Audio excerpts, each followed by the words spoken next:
Aujourd'hui, on survole les mises à jour des lunettes de AR et VR de la marque Nreal. On discute de la lettre de pétition de Elon Musk contre les intelligences artificielles. Puis, on termine avec les derniers développements chez l'entreprise de lentilles de réalité augmentée Mojo Vision.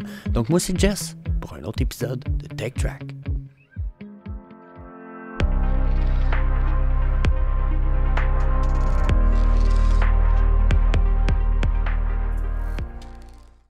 Donc, première news cette semaine, on y va avec les nouvelles de la marque Nreal qui fait des lunettes de réalité virtuelle augmentée qui vous permettent de jouer à des jeux de sniper en étant...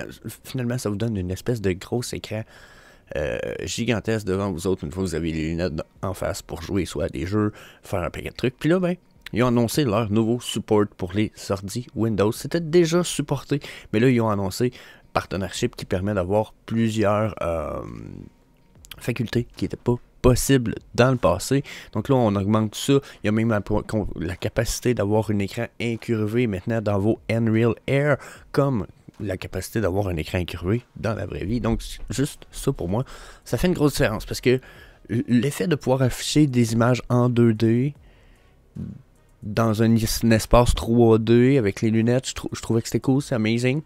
J'ai vu un peu le feature avec certaines lunettes, sauf que vous avez l'impression d'avoir une feuille de papier qui flotte un peu dans le vide, puis quand vous y revenez avec les lunettes, ça donne un drôle de feeling. Je suis presque certain qu'avec leur écran incurvé, on va changer de beaucoup ce feeling-là, parce qu'il va y avoir moyen d'incurver l'écran, ça va y donner une allure un peu plus naturelle probablement. Puis le fait d'en avoir plusieurs, ce qui est une des capacités des lunettes, va permettre d'avoir beaucoup plus de ce sentiment de se sentir incorporé et que ces choses-là existent pour vrai. Je sais que c'est déjà, regardez, on voit l'utilisation, c'est déjà quand même utilisé beaucoup pour le gaming. On voit que tous ceux qui sont en gaming, Sniper Game ou même du Fortnite, etc., peu importe que ce soit le jeu, c'est très utilisé. Regardez, on a Steam Deck ici qui est utilisé à 36% pour ce qui est du console gaming, Windows Laptop, PlayStation et Xbox, puis Nintendo Switch à 6,29% des utilisateurs. Donc là, on voit quand même une utilisation. 6,29, vous allez me dire, pour la Switch, pas beaucoup, mais quand on parle de Steam Deck, c'est l'espèce de grosse console, la console de Steam qui vous permet à jouer à tous les jeux PC quasiment que vous allez retrouver sur Steam. That's huge. That's huge, puis qu'est-ce que il y a des gros jeux, la plupart des jeux que je joue, puis que même mon frère et moi, on joue ensemble, exemple, sont sur Steam, donc big stuff. Puis on voit ici que regardez, le streaming c'est 78% de l'utilisation des lunettes, les giant screen pour gaming, probablement que c'est lié avec le console gaming que vous allez voir ici, mais ça reste quand même 68%, 38% pour le working, puis 29% pour le web browsing. Mais là, ce upgrade-là, tant que moi, il vient de booster ces deux facultés-là, qui est le working, le fait de travailler avec les lunettes sur plusieurs écrans. Exemple, comme moi, j'ai 2 écrans, j'en voulais une 3e sur le dessus. Les lunettes seraient sûrement idéales pour ça. Je pourrais juste lever les yeux, j'aurais une 3e écran à afficher là. Avec ce moyen d'incurver l'écran, maintenant, j'imagine que ça serait très agréable. Donc, pour moi, c'est de la big news. Pour ceux qui n'ont pas vu les Nreal Air, je vous mets une image juste là à l'écran. Vous devriez le site web dans la description de vidéo. Pour moi, c'est du big news. Puis si on pense à tout ça aussi, il faut penser que le market, pour ce qui est de tout ça, augmente de beaucoup. Puis on a même un rapport qui a été mis par le Research and Markets qui se retrouve avec le Global Mobile Augmented Reality Strategic Business Report of 2023. Donc, le rapport, en tout cas, tout ça, 2023, etc.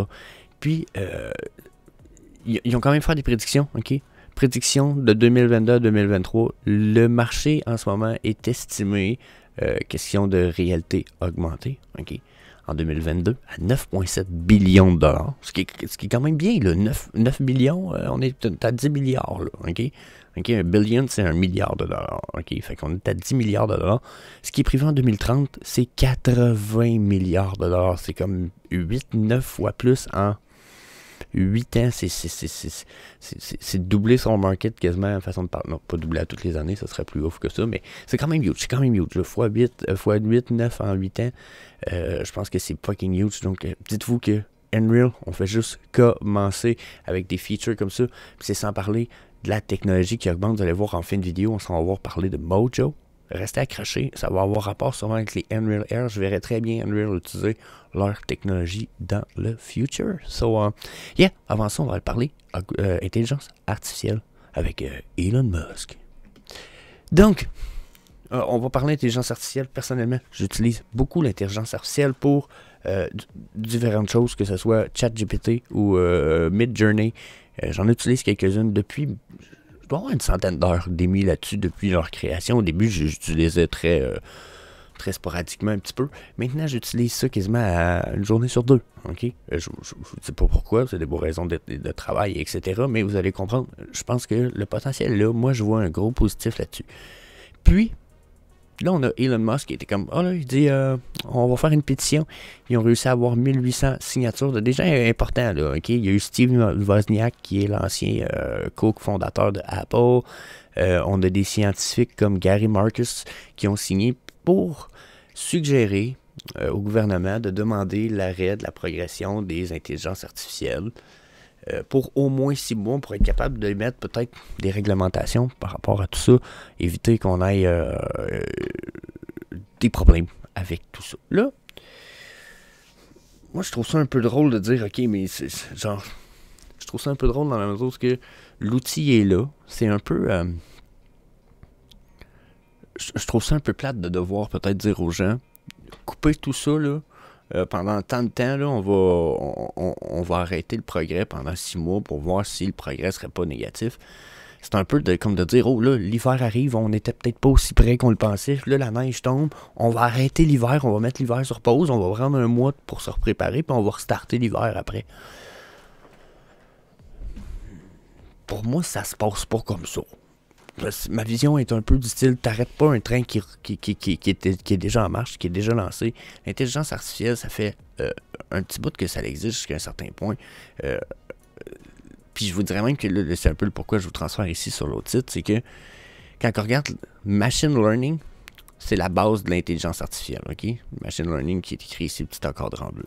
C'est la base de l'intelligence artificielle. Puis selon moi, on en est là depuis au moins 10-15 ans, là, avec nos merveilleux téléphones cellulaires qu'on a ici. Attendez-vous pas à ce qu'il n'y ait pas de machine learning. Les téléphones et les technologies apprennent à votre utilisation et s'adaptent à celle-ci. Ils vous donnent de meilleures publicités, vous présentent de meilleures choses. Même vos réseaux sociaux vous présentent des trucs qui vous intéressent selon vos intérêts. C'est du machine learning. On est dans l'intelligence artificielle. Là, ce qu'on a de ChatGPT, etc., c'est juste l'upgrade de ça, puis j'ai rien contre. Au contraire, j'ai envie de dire que tu peux pas arrêter le progrès de celle-ci, parce que si tu l'arrêtes 6 mois dans tous les pays qui réussissent à s'accorder là-dessus, tu laisses les autres pays, comme la Chine, etc., prendre 6 mois d'avance. 6 mois d'avance dans un monde technologique comme ça peut être problématique, selon moi. Il faut continuer à faire le progrès, puis à avancer. Bon, ça c'est mon feeling personnel. On a quand même quelque chose d'intéressant ici, ok? La plupart des développeurs pensent que l'intelligence artificielle va avoir un impact positif sur le monde, un peu comme je le pense. Puis, je me suis dit, on va faire un petit survol de certaines choses qui sont placées ici, en ordre aussi, parce qu'il y a eu un petit... ils appellent ça un survey, où ils ont posé des questions aux gens à savoir c'est quoi les potentiels, et etc. de certaines choses. Puis, personnellement, je suis un peu d'avis que ça supporte mon avis que l'intelligence artificielle n'est pas plus dangereuse, exemple, que la nanotechnologie ou le bioengineering, qui veut dire justement les vaccins avec leur du COVID là, dedans. En vérité, il y a un truc de modification de votre génétique. Puis, je sais pas si vous comprenez. Bon, je sais pas où qu'on s'en va avec ça. Je sais pas si c'est safe, mais c'est pas plus safe selon moi que l'intelligence artificielle. Puis, c'est un peu ce qui a été émis ici. Je vous fais de la traduction ce matin. On y va right away. Donc, on a un petit peu. Donc, je vous lis premier encadré juste ici. Il est écrit certains artistes. Puis je vous fais de la lecture parce que je pense que c'est mieux que ce que je pourrais vous dire si je prendrais ça en mémoire puis que je vous refais un petit texte personnel. Je pense que c'est mieux. Pas mal.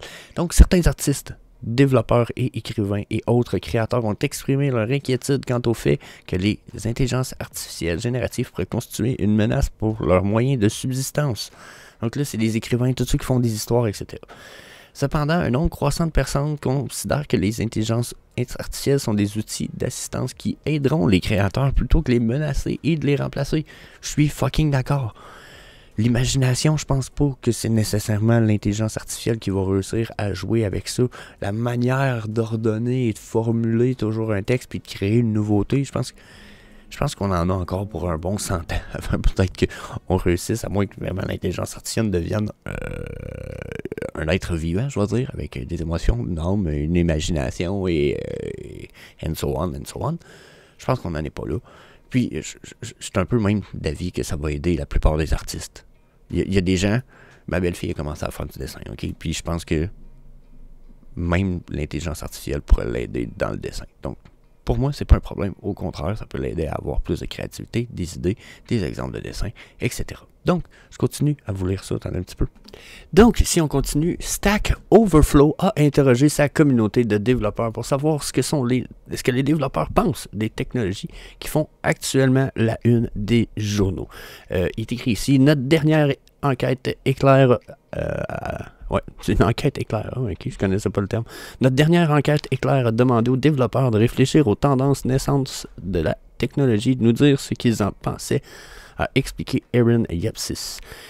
Donc, les résultats sont sensiblement intéressants, si vous voulez mon avis. Attendez un petit peu, je vais vous descendre tout ça en bas.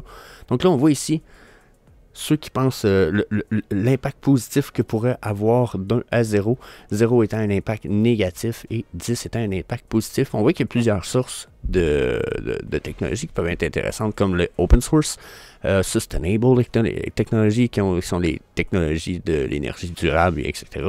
Éviter style un peu le recyclage ou peu importe. Machine learning, là, je trouve ça très drôle parce qu'on parle de AI, puis on s'en va dans le machine learning, les gens ils disent 6.5, c'est positif le machine learning sur 10, t'sais. Mais le machine learning puis la AI technology, c'est pas mal la même affaire finalement. Puis quand on va voir leur ranking par rapport aux nanotechnologies puis le AI Assisted Technologies, on voit qu'ils sont plus bas à 6.2 versus 6.5 pour le machine learning.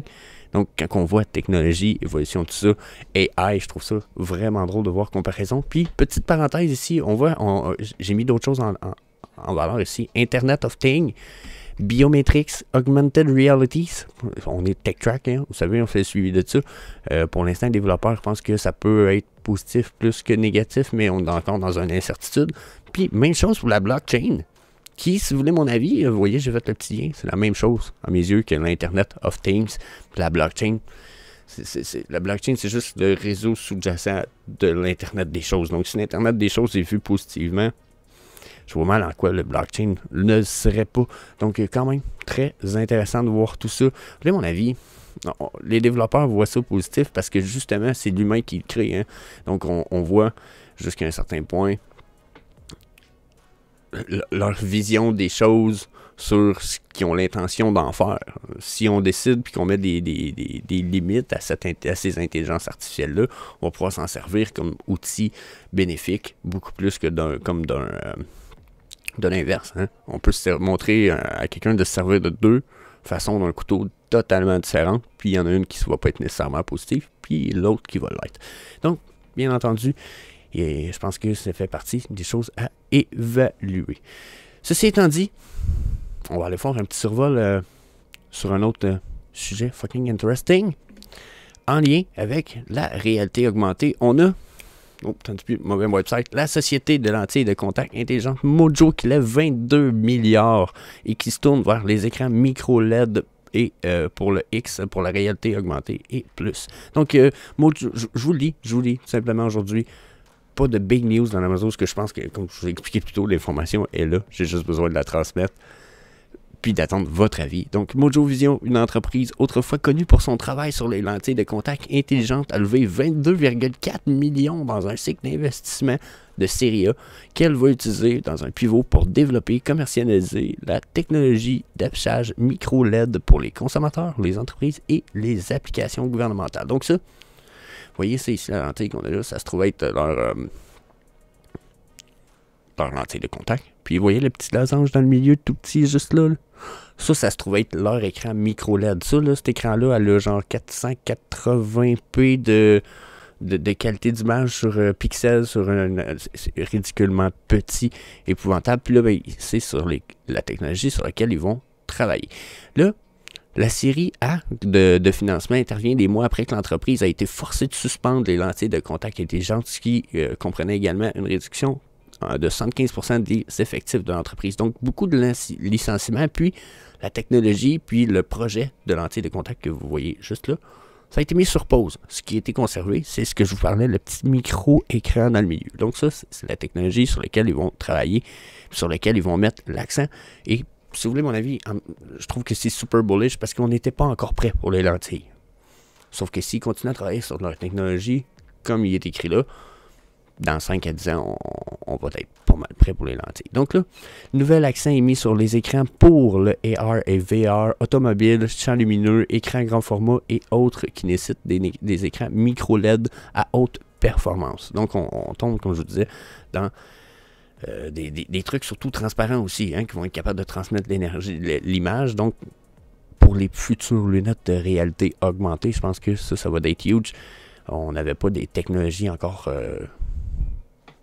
ultimes et niveau optimal nécessairement pour cette technologie-là d'intégrer peut-être dans les lunettes de tous les jours. Donc là, ça va permettre ça. Donc aujourd'hui, on continue une petite lecture ensemble, la gang. Aujourd'hui, la société développe sa propre technologie HPQD qui est High Performance Quantum Dots pour créer un pixel rouge, vert et bleu très petit, très lumineux et très efficace, ainsi indique la société dans son dernier communiqué de presse.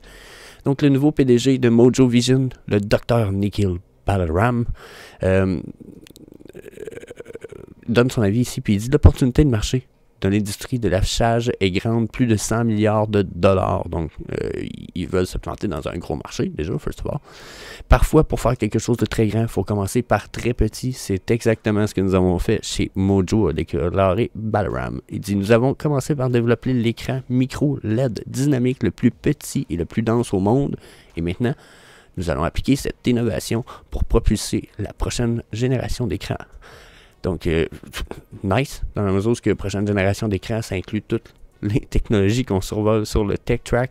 Donc, big news. Moi, je suis super content. Je suis Mojo de proche. J'ai l'impression qu'on est dans une technologie qui a un futur et un potentiel excellent.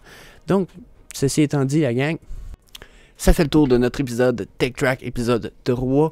Donc, n'hésitez pas à me laisser votre avis dans la section des commentaires sous la vidéo. Venez me rejoindre sur les réseaux sociaux comme Twitter, Facebook et autres. Donc, that's it. Peace. Yeah. Sometimes I get so mad, there's no control in me. My thoughts get so bad, I'm like, I might grab a bat, I don't know. My wrath, my blood boils over like, oh God, here goes. I lost all feeling from my head to my toes. You said some shit that I can't let go, so just stay tuned for the rest of the show.